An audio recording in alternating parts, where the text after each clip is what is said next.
चाचा हो चाचा, अरे की होलो रे? आय हो चाचा, 5 साल के बाद मुखिया चुनाव आइलो केकरा मुखिया चुन भ चाचा? अरे केकरा चुनिए रे जे आवे 5 साल के बाद आ कर लो है और ओकर बाद सब अपन अपन काम देखो है। खाली झूठो वादा कर दो कि ई कर देबो ऊ कर देबो ई कर देबो, लेकिन कहां कुछ करो रे। लेकिन अब की बार सोच ले ये कि बरस छाप पर बटन देबे, बरस छाप पर, जे कि मुखिया प्रत्याशी राहुल यादव है, जे कि शिक्षित भी है, ईमानदार भी है और सब कुछ में ठीक है, बोली विचार जे भी है सब ठीक है। और युवा के तो अच्छा सपोर्ट करो है बाबू, ओकरे वोटवा देबो। हो चाचा सही कहला, तो उनकरे वोटवा दिया जिनकर की क्रमांक संख्या 7 पर बरस छाप हो, बरस छाप। हाँ चाचा, तो चाचियों के कह दिया, दादियों के कह दिया और अगल बगल पड़ोसियों कह दिया, सुन लो चाचा कि ओकरे पर वोटवा देथिन 7 नंबर बरस छाप। राहुल कुमार जिंदाबाद जिंदाबाद जिंदाबाद। आपका बटन कहाँ दबेगा? बरस छाप जहाँ रहेगा। आपका बटन कहाँ दबेगा? बरस छाप जहाँ रहेगा। छाप जिंदाबाद जिंदाबाद जिंदाबाद। चाची पाड़ो हिया तो हर गोड़ावा, तनी सुन लहो हमर निहोरावा। ए चाची सुनो ने बड़ा छापर बटन दबाई हा। चाची पाड़ो हिया तो हर गोड़ावा, तनी सुन ला हमारा निहोरावा। चौदीहा के नाम चमकई हा हो, चाची बहरस पर बटन दबाई हा हो। भैया राहुल के विजयी बनई हा हो, चाची बहरस पर बटन दबाई हा हो। भैया राहुल के विजयी बनई हा हो, चाची बहरस पर बटन दबाई हा हो।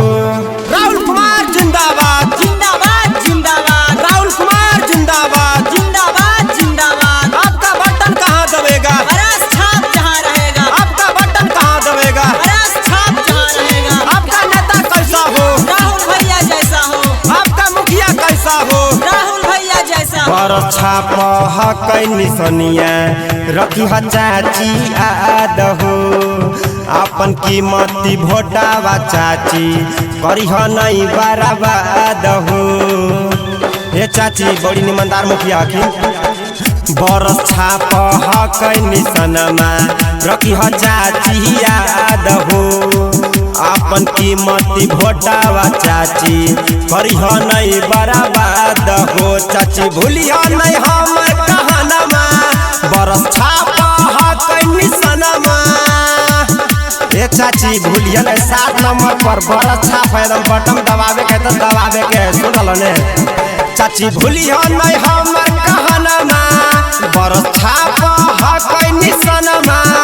अब की विजय के माला पहिरई हा हो, चाची बहरस पर बटन दबाई हा हो। भैया राहुल के विजयी बनई हा हो, चाची बहरस पर बटन दबाई हा हो। भैया राहुल के विजयी बनई हा हो, चाची बहरस पर बटन दबाई हा हो।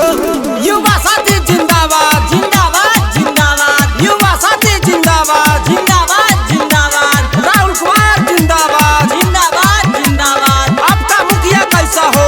राहुल भैया जैसा हो। आपका मुखिया कैसा हो? राहुल भैया जैसा हो। बरस छाप पर बटन दबा के इनके के जीतई हा हो। दूसरा के बहकावा में चाची कहूँ नहीं आई हा हो। ए चाची विरोधी विरोध तो करबे करते की कह। बरस छाप पर बटन दबा के इनके विजय बनई हा हो। दूसरा के बहकावा में चाची तोहू नहीं आई हा हो। चाची पाड़ो हिया तो हर पौआ, घरे घरे विकास होता गौआ। ए चाची सुनो हमें, रंजीत वो इनकरे सपोर्ट में है।